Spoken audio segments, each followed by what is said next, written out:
A compound is found to contain this mass of sodium, this of sulfur, and this mass of oxygen. You have to find its empirical, also called simplest formula. The information given is the mass ratio of the elements which make up this compound. In other words, it tells you in what balance by mass the various elements are found within this compound.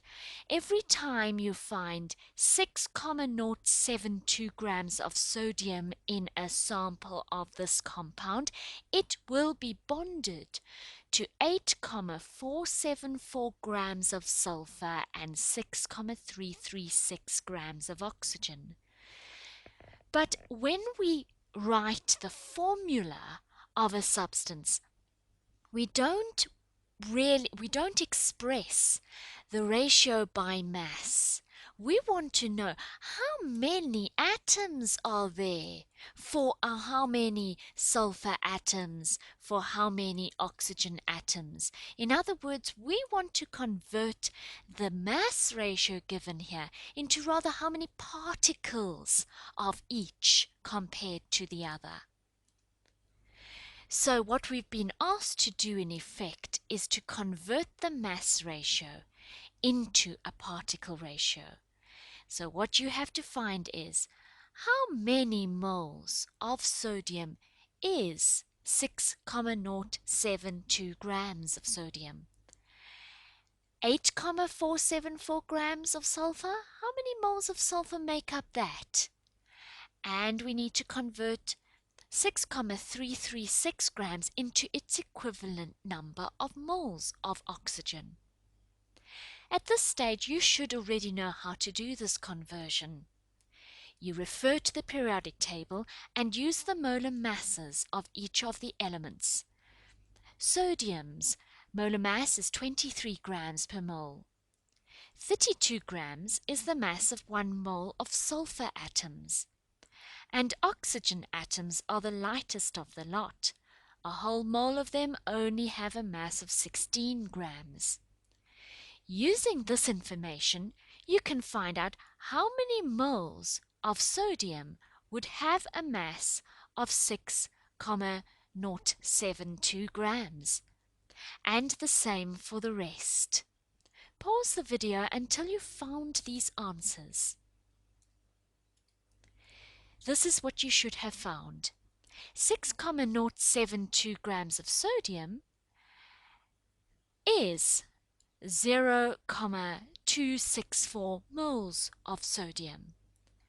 This mass of sulfur is 0,264 moles of sulfur. Notice an interesting observation here.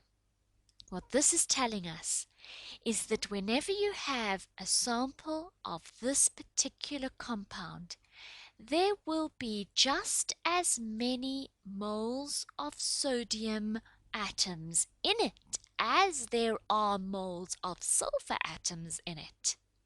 The ratio of sodium atoms to sulfur atoms is 1:1. Notice that the mass ratio between these two, sodium and sulfur, is not 1:1. In other words, you don't have an equal mass of sodium in this compound as what you have sulfur in this compound. The mass ratio between sodium and sulfur is not 1:1. How can it be that even though you clearly have just as many moles of sodium in this compound as you have moles of sulfur in this compound, even so you do not have as many grams of sodium as you have grams of sulfur? How does this work?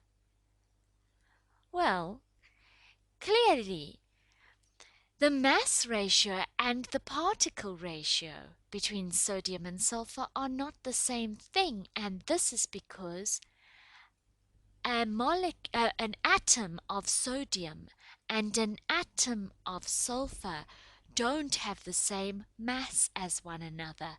Therefore, a mole of atoms of sodium and a mole of atoms of sulfur don't have the same mass as one another. That's why the mass ratio and particle ratio will not be the same as one another. 6,336 grams of oxygen is the mass of 0,396 moles of oxygen. So here we have the particle ratio between sodium, sulfur, and oxygen. So what we've done is we've converted the given mass ratio into its equivalent particle ratio. Notice that we have just as many sodium atoms as sulfur atoms in a sample of this compound, as I have already pointed out, but not the same number as of oxygen atoms as sulfur and sodium. Our next step to make us understand better the relationship between how many sodium atoms we have compared to sulfur compared to oxygen is to convert this particle ratio into its simplest form. How do you do that? You divide through each value by the smallest value present, 0,264. What do you get? 1 is to 1 is to 1,5. Now, what does this particle ratio mean? It means every time you have a sample of this compound, if you had one, let's say, mole of sodium atoms in that sample, it would be bonded to 1 mole of sulfur atoms, and it would be bonded to 1.5 moles of oxygen atoms.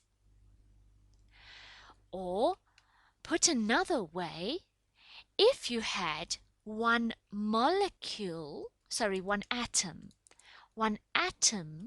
of sodium, then it would be bonded to 1 atom of sulfur, and that would be bonded to 1.5 atoms of oxygen. Now clearly here we have a problem, because how can you have a half an atom of oxygen?